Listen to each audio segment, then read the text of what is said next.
Well, it's been a long time between CDs for you. I know a lot of the reasons for that, but I'd like to hear in your own words, why such a long time before this album came out? I guess the main reason is just writer's block. It's as simple and as distressing as that. It just takes me forever to not only write 10 or 11 or 12 songs that I like individually, but I grew up falling in love with albums. So I'm looking for 10 or 11 songs that feel on some level, whether it's lyrically, musically, production-wise, that they belong together on a record.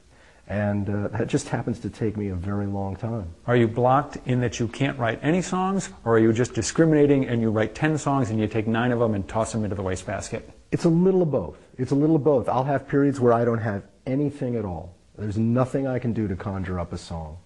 And that can last for months and months. And then I'll start writing and I'll realize, it may sound too contrived what I'm doing, or it doesn't interest me all that much. Or there have been, several songs over the past couple of years that I actually like as songs, but as has happened in the past, they just didn't fit this record. So, maybe they'll appear in live shows, maybe they'll be on the next record in 10 years.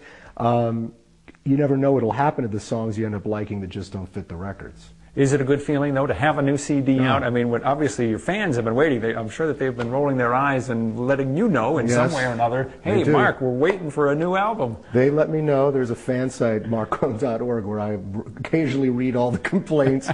It feels fantastic. I mean, I'm really proud of this group of songs. They are songs that really work live, which is what it's all about for me. I'm not going to go home and listen to this record. I've heard it enough. For me, it has to work on a stage with a band. And almost every song on the record is in the set at one point or another, from show to show. And they all feel fantastic, and they work well with the old songs too. So it feels great to have a new record, and especially great to play them live. Well, that's not the writer's block is not the only reason why it's taken a long time for a new CD to come out. No, that's true. In 2005, a little over 2 years ago, you were shot in the head in a random carjacking. Tell me a little bit about that. Well, that'll set you back. Yes. Although, interestingly enough, and ironically enough, it's the one thing that broke the writer's block. I was just coming back from a gig and minding my own business with the rest of the band in our van.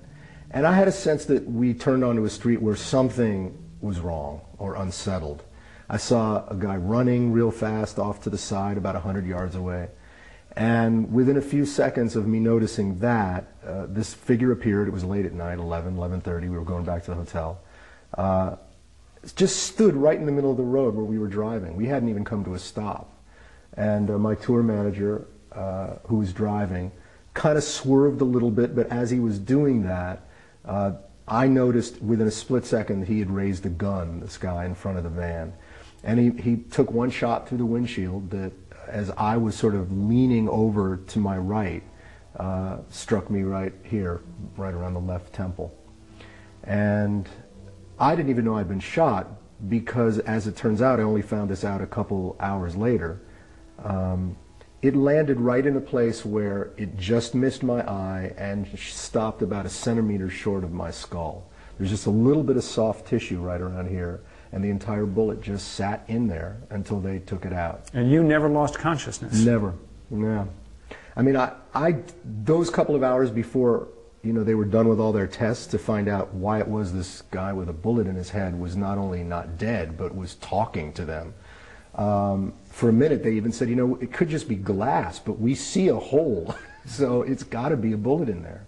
And for the hour and a half before the test came back, and they really, tried to determine where exactly it was and all that, I was a pretty frightened guy. But once I found out it was all going to be okay, then all I had to deal with was the emotional impact of it, and that lasted quite a while. How specifically did it sort of free you and let the writing juices start to flow again? I can only guess. I mean, first of all, that happened to me. I went back home, and then Katrina hit. And those two things combined, I don't know. I guess I was in a fragile or vulnerable enough place that I went back to writing for the purpose that I had gone to initially, which was release, expressing something that needed to be worked through. This wasn't a matter of professional craft anymore, or trying to meet a record deadline, or trying to please the fans. I had to write.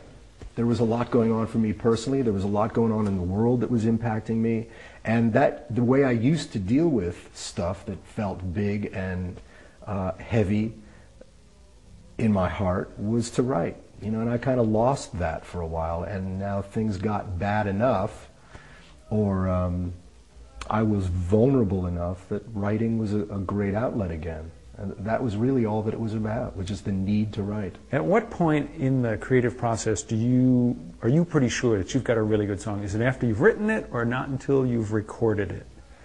Oh no, I know way before I've recorded it. I mean, all I have in my little music room at home is a bunch of guitars, a piano, and a Sony Walkman about that big. And I play back, you know, I keep the recorder going if I think I'm onto something. Mm-hmm. And if I play it back and it sounds good with just the words and music and me singing at the piano, then I know it's good. I don't need all the bells and whistles and hear the drum track and, you know, whatever production to understand if it's good or not. It's always about the words and the music for me. And I'm well aware of what kind of song it is even before I'm done with it. In fact, I often won't even finish a song unless I'm convinced it's got something about it.